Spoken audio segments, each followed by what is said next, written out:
The year is 1828. Spore is a success, and with that came two free DLCs. Let's take a look at them. Oh, and make sure you see my last video on the base game, okay? Okay, 3, 2, 1.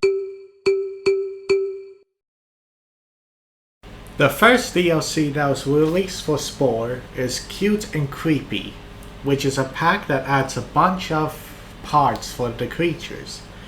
I'm gonna show you a montage of some of the creatures that I made using the parts it offers. I hope you enjoy this slideshow.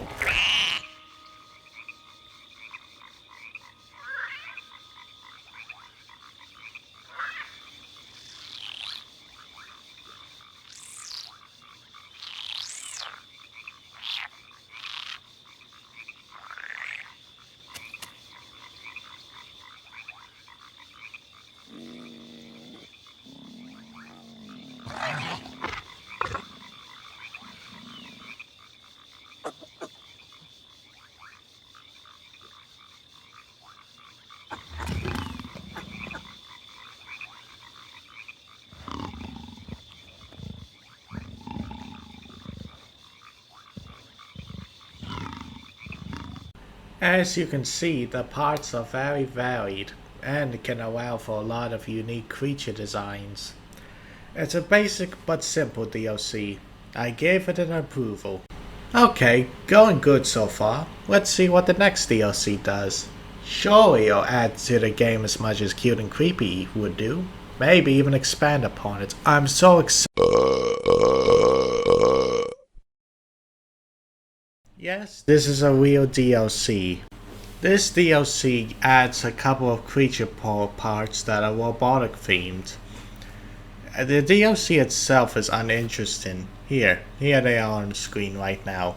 And fun fact, the mouthpiece is glitched and can crash your game. But enough of the creature parts, let's talk about the bloody concept of Dr. Pepper. The fact that they made a promotion where if you buy a special bottle of Dr. Pepper that had a special bottle cap on it, that had the code, is kind of insane. At least I think so. The fact that a drink can get you a DLC for one of your games is kind of insane to me. But what's kind of both funny and depressing is back then games weren't as popular back then. So imagine how many of these special bottle caps got lost in a landfill. Better go prospecting, completionist! Such a funny concept. Dr. Pepper of all things being your key to your DLC. For obvious reasons I can't show gameplay of it because I ain't in the mood to go fishing around in a junkyard. And even worse is that it was only available in America. So, good luck everyone else in the rest of the world. Hope you bought your plane ticket. I'll see you at the garbage place.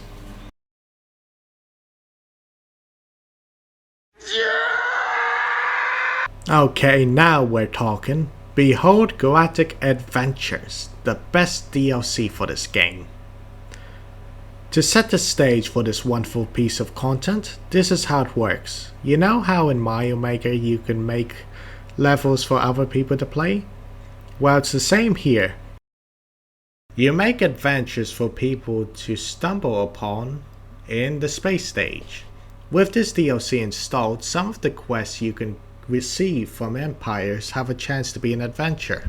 Galactic Adventures is a DLC where you play adventures made by other players, which can result in a lot of fun. And playing adventures gives you XP to level up your very own captain. I would put this DLC in the video, but here's the thing. I'm so sick of this game, and I'm just bored of it. So here's a video in the description to give you the detailed information of Galactic Adventures because I want to get to the development history.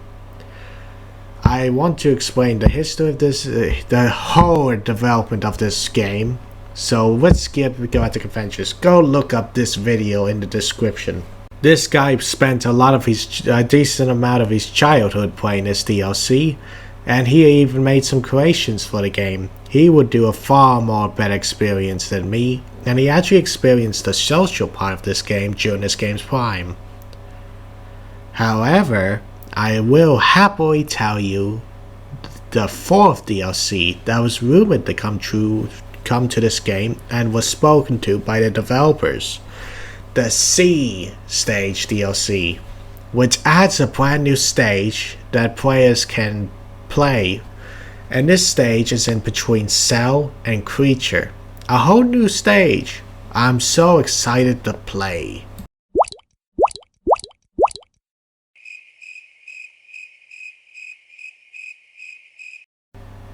It was cancelled.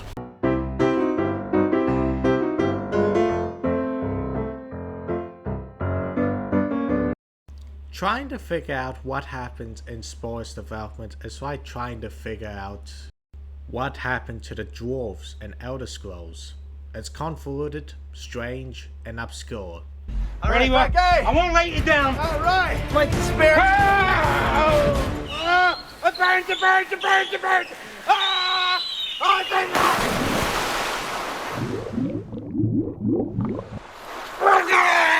But we must know what happened.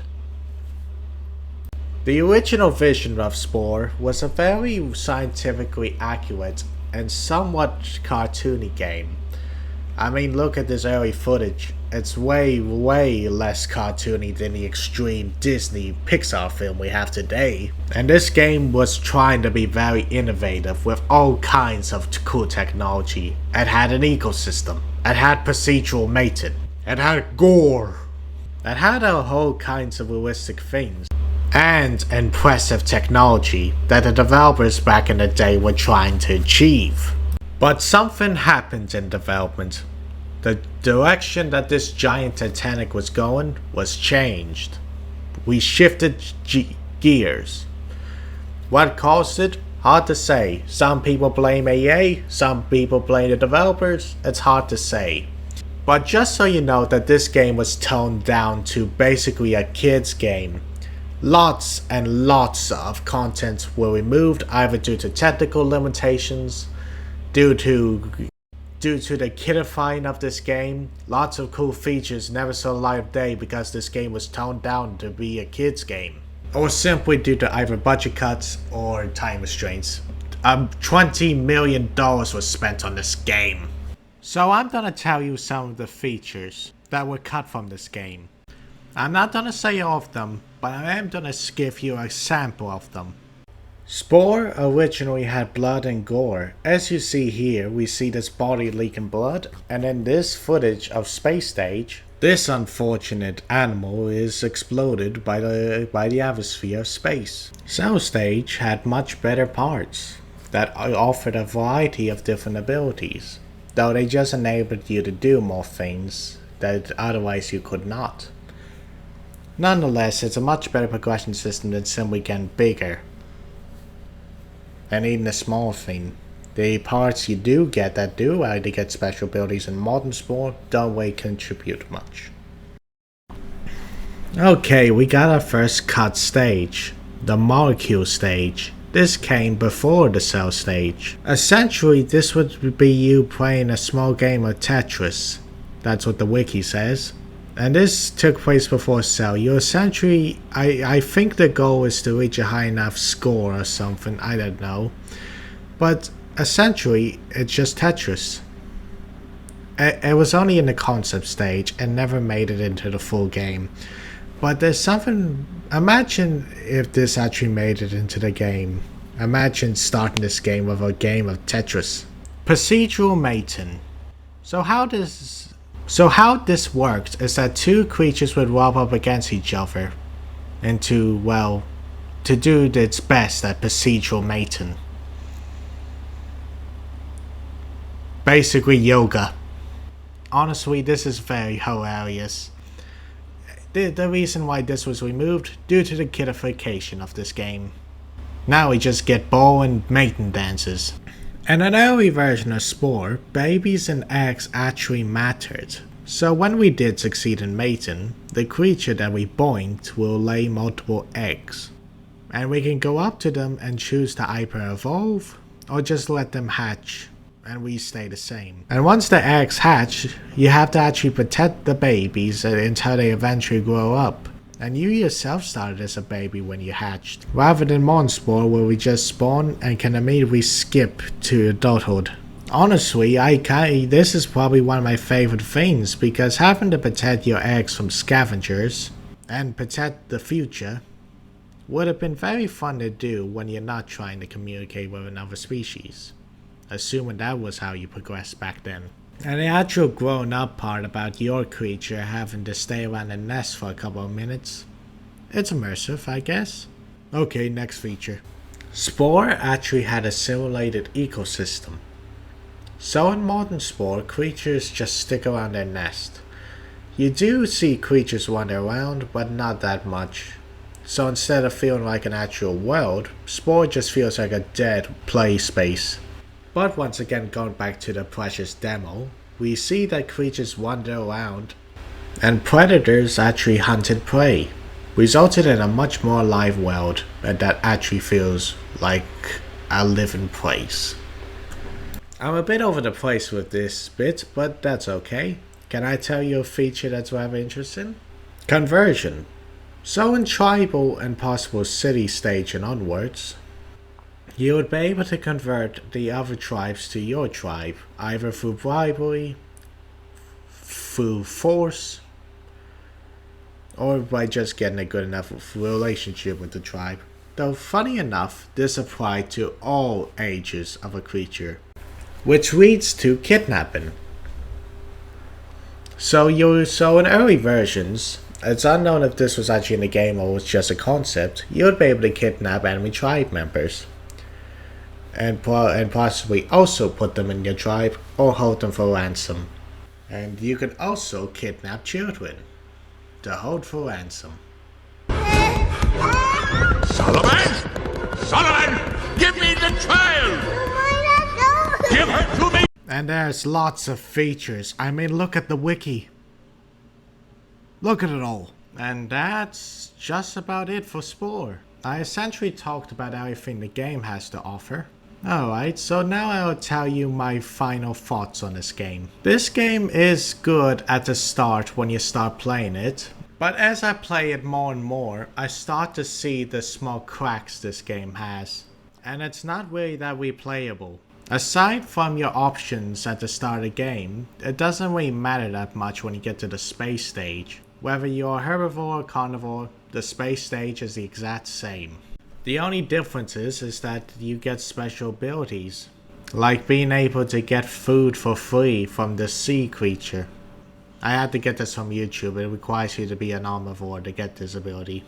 And the actual gameplay of this game doesn't really require that much thought. And it's mainly down to you turning off your brain and just cruising around, doing whatever path you have chosen. Which is fine, but this game is just boring once you spend enough time into it.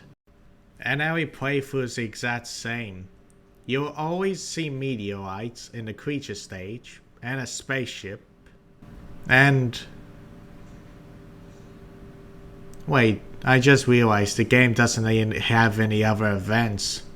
Sure, you have a chance to see a spaceship in the trial stage, but that's been done.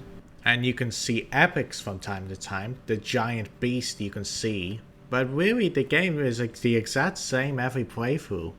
And as much as I dislike how they kidified this game, at least the art style it ended up having has made this game aged extremely well. So would I recommend buying this game in the modern day? Absolutely not. For the price it goes for, you can get hundreds of games that you will have a lot more fun with, play for much longer, and have a more fulfilling and memorable experience. Though funny enough, this very old game actually runs flawlessly on modern hardware. No fan-made patches, nothing required.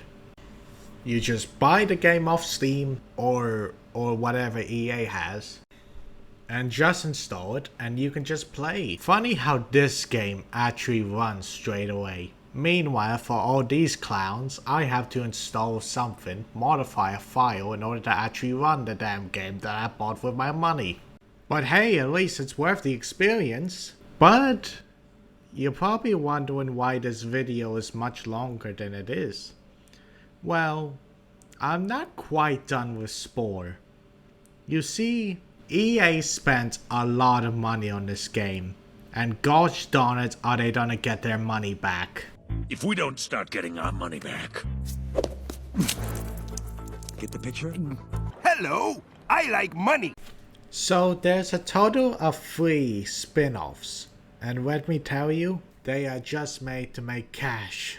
From what I've seen, most of these are just straight up bottom of the barrel cash grabs. Here are the Spore spin-offs: Spore Hero, Spore Creatures, and Dark Spore. These are the only ones I am aware of. And there are lots of Spore spin-offs that never saw the light of day. Like a mobile Tamagotchi. No, that is not a joke. And there's also Spore Origins, a mobile exclusive Spore game. I'm not even touching that with a 5-foot pole.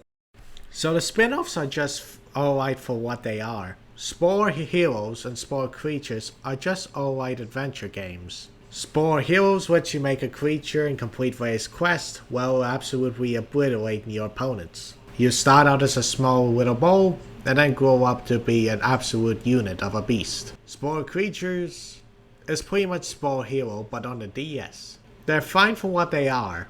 And what's funny is that these games often do stuff better than the actual Spore. Spore Heroes has some pretty interesting landscape because the levels were handmade. And that's all I can say really. These two are fine for what they are. Heck, I would even play Spore Hero if it wasn't for the fact that my Wii randomly decided to die one day. True story. Then there's Dark Spore, an MMO. And history repeated itself because this game, being an MMO and being very expensive to run, died.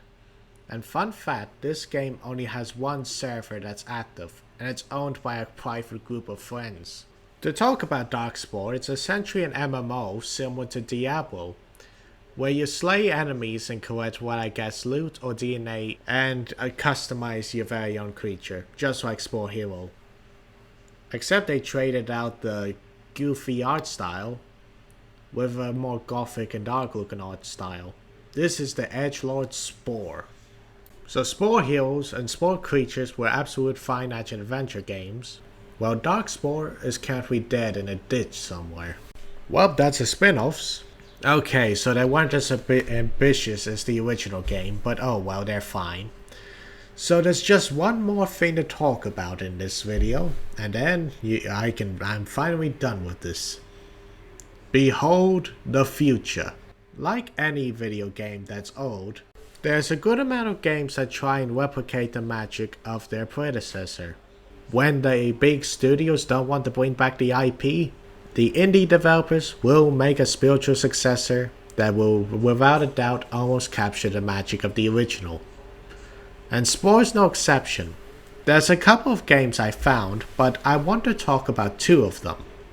One that captures what Spore originally wanted to go for, and another that takes the current state of Spore's direction and amplifies it into a whole new tier of fun. Behold, Thrive and Elysium Eclipse. Okay, so Thrive is a game inspired by Spore, but goes all the way into science. What does that entail? Well, here's everything you need to keep track of. Energy, population, evolution, the food chain, resources available in the area, your very own biology, and much more. Okay, so there's a lot to this game, and it's very complicated, and that's a good thing. So Thrive is a survival game about evolving in a fully simulated ecosystem, filled with predators and prey, and you have to adapt or die. And if you keep dying, it's extinction for you. Game over, new game, do better next time. Seriously, most of your time in Thrive is figuring it out. And it's a lot of fun. Though I can only show this part of the game because the rest is not out yet. Thrive is like Spore. Eventually you'll have every stage of evolution. As of this vid's production, there are only 2 stages available, microbe and multicellular. This footage ain't mine, because I suck at this game and I can't even reach the 2nd stage. And I'm okay with that, because the 1st stage feels like an entire video game. It has a lot of depth, and most importantly, it's stimulating. I was never bored playing this game. I'm always faced with decisions to make and things to keep track of. Spore's biggest issue for me was how mindless it was after a first playthrough. But Thrive is always engaging for 2 different reasons. Number 1, there's a lot of ways you can play this game. You can be a small speedy cell that is able to outrun any predator. You can be a giant behemoth that can devour any cell you please. Or you can even develop photosynthesis and never have to go hungry again. And simply fun to experiment with all the parts you have at your disposal. What will you make? An absolute disgrace to evolution? Or will you thrive? He said it! He said it! But the other thing that keeps this game fresh is your arch enemy, your nemesis, autoevolution. What it does is it procedurally evolves every non-player controlled cell. This means lots of things can happen. Like if you eat the same cell over and over, autoevolution kicks in, and your source of food now could be poisonous or spiky. You are a prey cell that can run away from predators easily. Autoevolution will make predators faster, or develop means of slowing you down. Autoevolution is what makes this game fun. It knows everything, sees everything, and mucks everything up for you. So this game is Spore, but you actually have to think about what you are doing. A couple of not well thought out decisions can completely mean extinction for your species. It's punishing, it's difficult, and it can be frustrating. But I'll happily take that instead of just mindlessly sitting on my computer watching the funny weird abomination dance. If you want to try out Thrive, you can get it on Steam for under $10. The money helps supports the developers develop this game. Or if you're Criminal scum. you can download it for free from their website. There's your scientifically accurate Spore. I was gonna go to the 2nd game, but Thrive got an update that completely overhauled the visuals and added terrain. Ain't that neat? Elysium Eclipse, unlike Thrive, is not out yet, so I have to keep this bit short, but man, this game looks amazing. Every video the developer makes is eye candy for me. Every little thing I see in this game looks amazing. From how you can make creatures with parts instead of a restrictive spine, to how you will be able to get a mount. And what's also cool is, you know how Spore had a C stage? You know, the thing that was cut from the game? Elysium Eclipse has a version of it. It also has the HUD editor. And it also has a tribal stage that doesn't make me want to die. And it also comes with the medieval stage. That's right, you're getting 2 extra stages in this game. So yes, if you like Spore's goofy art style, then Elysium Eclipse is the successor to Spore for you. And if you want, you can support the developer on his Patreon to help fund development. There's 2 games that are similar to Spore and improve upon it. But be aware, these are indie games, made by passionate developers. It's gonna be a while until the games are released in their entirety, but as a wise reused model once said, You can't rush art. I'm finally done with this video. It took a long time, but I eventually made it. I hope you enjoyed this video. You know what to do to YouTubers you enjoy. Well, I guess I'll see you in the next one, whenever that happens. I'm gonna go play Morrowind.